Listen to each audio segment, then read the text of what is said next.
اللہ تعالیٰ قیامت کے دن 3 طرح کے لوگوں کو سب سے پہلے جہنم میں داخل کرے گا.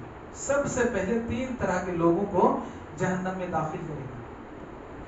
ان میں سے ایک وہ عالم ہے جو عالم ویسے ہی ابھی یہ حدیث گزری، لوگوں کو تو بتاتے ہیں، لوگوں کو طریقہ سکھلاتے ہیں، لیکن بذات خود عمل پیرا نہیں ہوتے.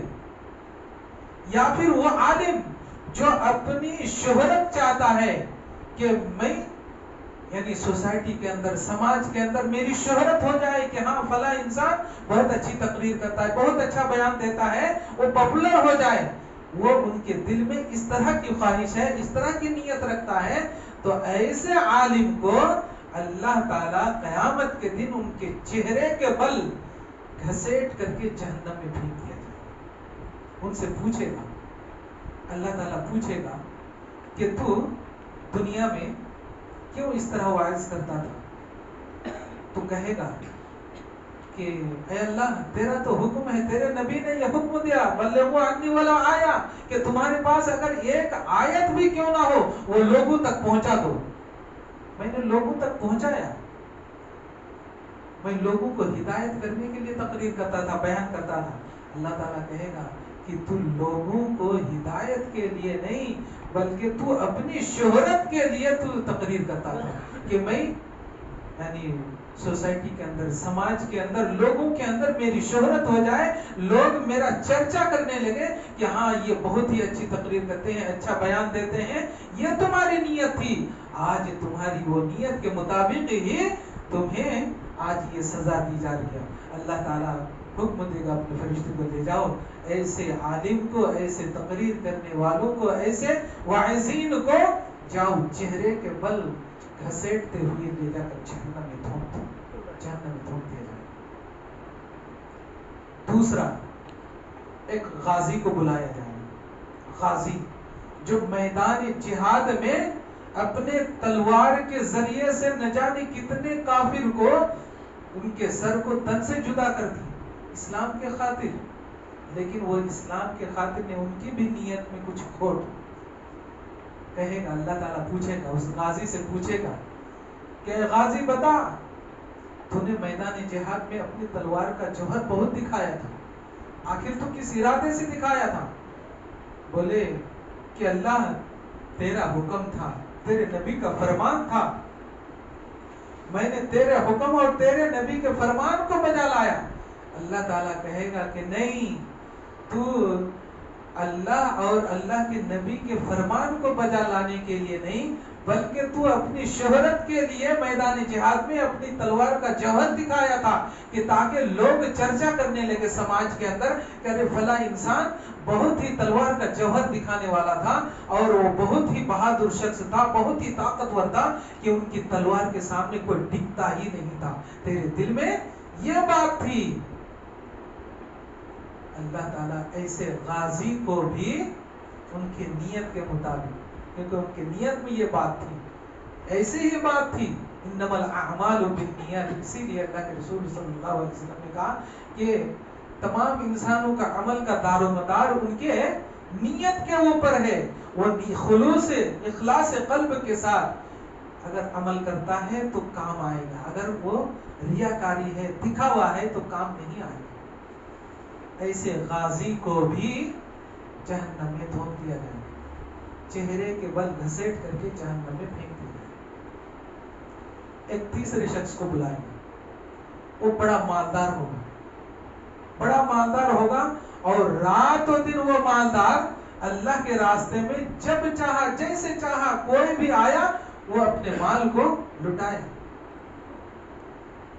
اللہ کے راستے میں خرچ کرے. پوچھے گا کہ تمہیں مال و دولت کی بڑی فراوانی تھی اور تو اللہ کے راستے میں بہت خرچ کرتا تھا، لیکن کس ارادے سے کرتا تھا؟ وہ کہے گا کہ میں تیری رضا کے لیے کرتا تھا، تیری خوشنودی حاصل کرنے کے لیے. تیرا حکم تھا، نبی کا فرمان تھا جس کی بنیاد پر میں یہ خرچ رات و دن خرچ کیا کرتا تھا.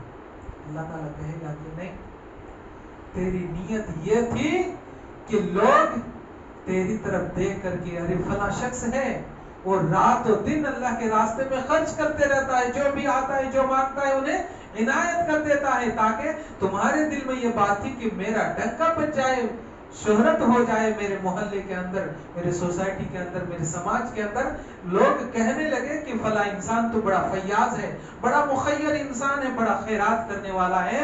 تیرے دل میں یہ بات تھی، تو اللہ کی رضا کے لیے خرچ نہیں کرتا تھا۔ لو اللہ تعالیٰ حکم دے گا فرشتے کو، جاؤ ایسے مخیر انسان کو جو ریاکاری کے لیے وہ خیرات کرتا تھا، صدقہ و خیرات کرتا تھا اپنے ڈنکا پیٹنے کے لیے، جاؤ اسے بھی چہرے کے بل گھسیٹ کر کے جہنم میں پھینک دو، اسے بھی پھینک دیا جائے۔ تو میرے بھائی اور دوستو، تو اس کے اندر وہ واعظین ہے جو واعظین بذات خود عمل تو کرتے نہیں، دوسروں کو عمل کرنے کی تلقین کرتے ہیں۔ ایسے واعظین کے زبان کو قینچی سے کاٹا جائے گا اور ان کے ہونٹ کو بھی کاٹا جائے گا، یہ عذاب ان کے اوپر مسلط کر دیا جائے گا۔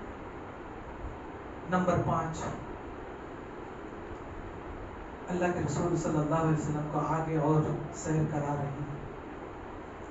چلتے گئے ایک جگہ دیکھا کہ کچھ لوگ ہیں جن کے شرمگاہوں کے آگے اور پیچھے یعنی پھٹے پرانے کپڑے لپٹے ہوئے ہیں، یعنی اپنی عزت کو ڈھانکنے کے لیے اس طرح جو ہے نا وہ یہ اپنی عزت کو ڈھانکے ہوئے تھے، لیکن کپڑا صحیح نہیں ہے، ان کی عزت یعنی دکھ رہا ہے، چیتڑے اڑ گئے ان کے۔ تو اللہ تعالیٰ ایسے لوگوں کو اونٹ اور بیل کی طرح کر دے گا، اونٹ اور بیل کی طرح، جیسے اونٹ گھاس چرتے ہیں، بیل گھاس چرتے ہیں، تو ویسے ہی وہ انسان اونٹ اور بیل کی طرح گھاس چرتا ہوا نظر آئے، دکھ رہا ہے تو انسان، لیکن ان کا جو اگلا حصہ ہے، جو یہ چہرے کا حصہ ہے، وہ حصہ بیل کی طرح کر دیا جائے گا یا اونٹ کی طرح کر دیا جائے گا، اور وہ گھاس چرے گا، گھاس کھائے گا۔ اللہ کے رسول صلی اللہ علیہ وسلم پوچھ لیا کہ یعنی ان کا پچھلا جو حصہ ہے یہ تو انسان دکھتا ہے، لیکن اگلا حصہ جانور کے جیسے دکھتا ہے، اونٹ کے جیسے دکھ رہا ہے، بیل کے جیسے دکھ رہا ہے، آخر ان کس یعنی جرم کیا ہے، ان کا گناہ کیا ہے؟ تو جبریل امین نے کہا کہ یہ اپنے مال کا زکوٰۃ ادا نہیں کرتے تھے، اپنے مال کا زکوٰۃ ادا نہیں کرتے تھے، جس کی بنیاد پر اللہ تعالیٰ نے ان کے سر کو اونٹ کی طرح بنا دیا اور بیل کی طرح بنا دیا، گویا کہ انہیں جانور بنا دیا۔ ایک انسان کا غذا دنیا کی تمام مخلوقات، اللہ تعالیٰ نے جتنے بھی مخلوقات بنائے ہیں، تمام مخلوقات میں سب سے بہترین غذا کھانا انسان کو مہیا کیا ہے، لیکن انسان ہونے کے باوجود ان کا اگلا حصہ جانور کی طرح کر دیا، اور جب جانور گھاس کھاتا ہے تو وہ انسان گھاس کھاتا ہوا نظر آئے گا۔ یہ سزا وہ مال کی زکوٰۃ ادا نہ کرنے پر اللہ تعالیٰ یہ مسلط کرتے ہیں۔ اللہ تعالیٰ ہماری حفاظت فرمائے۔ نمبر 6، پھر آگے اللہ کے رسول صلی اللہ علیہ وسلم آگے سیر کراتے گئے یہاں تک کہ ایک جگہ کچھ خواتین کو بھی دکھ رہے ہیں اور کچھ مردوں کو بھی دیکھ رہے ہیں، مرد بھی ہے خواتین بھی ہے، اور ان کے سامنے ایک ہانڈی ہے، ایک ہانڈی میں پکا ہوا بہت ہی ٹیسٹ فل گوشت پکا ہوا ہے ایک ہانڈی میں، اور دوسرا ہانڈی ایک طرف جو ہے رکھا ہوا ہے، اس ہانڈی میں سڑا گلا بدبودار گوشت رکھا ہوا ہے۔ لیکن انسان کبھی بھی جب کھانا کھانے بیٹھتے ہیں تو جس میں ذائقہ اچھا آتا ہے، جو خوشبودار ہوتا ہے، بڑا ٹیسٹ فل ہوتا ہے، وہ بڑا چسکا لے کر کے، بڑے مزے لے کر کے کھاتے ہیں۔ وہاں پر دونوں چیزیں رکھی ہوئی ہیں، اچھا پکوان پکا کر کے، گوشت کا ایک ہانڈی ادھر ان کو پکا کر کے رکھا گیا، اور ادھر سڑا گلا بدبودار سب سے ایک دم گھٹیا جو دور سے ہی اس کی بدبو آ رہی ہوگی ایسے ہانڈی ادھر بھی رکھا. لیکن وہ خواتین اور مرد حضرات جو اچھے پکا ہوا گوشت رکھا ہوا ہے اس کو کھانے کے بجائے سڑا گلا بدبودار گھٹیا وہ گوشت نوچ نوچ کر کے کھا رہی ہوگی. اللہ کے رسول صلی اللہ علیہ وسلم نے پوچھ لیا آخر ماجرا کیا ہے کہ ان کے سامنے اچھا گوشت پکا ہوا سامنے رکھا ہوا ہے لیکن اچھا کھانا اچھا گوشت نہیں کھا رہا ہے بلکہ سڑا گلا بدبودار گھٹیا گوشت وہ کھا رہا ہے. آخر وجہ کیا ہے؟ کیا اس کی عقل تو ماری نہیں گئی ہے؟ اللہ کے رسول صلی اللہ علیہ وسلم کو جبریل امین نے کہا کہ ان کی عقل واقعی ماری گئی ہے. کس اعتبار سے؟ دراصل یہ بدبودار کھانا اس لیے پسند کیا کیونکہ دنیا کے اندر یہ خواتین ہیں، یہ مرد ہیں. خواتین اپنے شوہر کے رہنے کے باوجود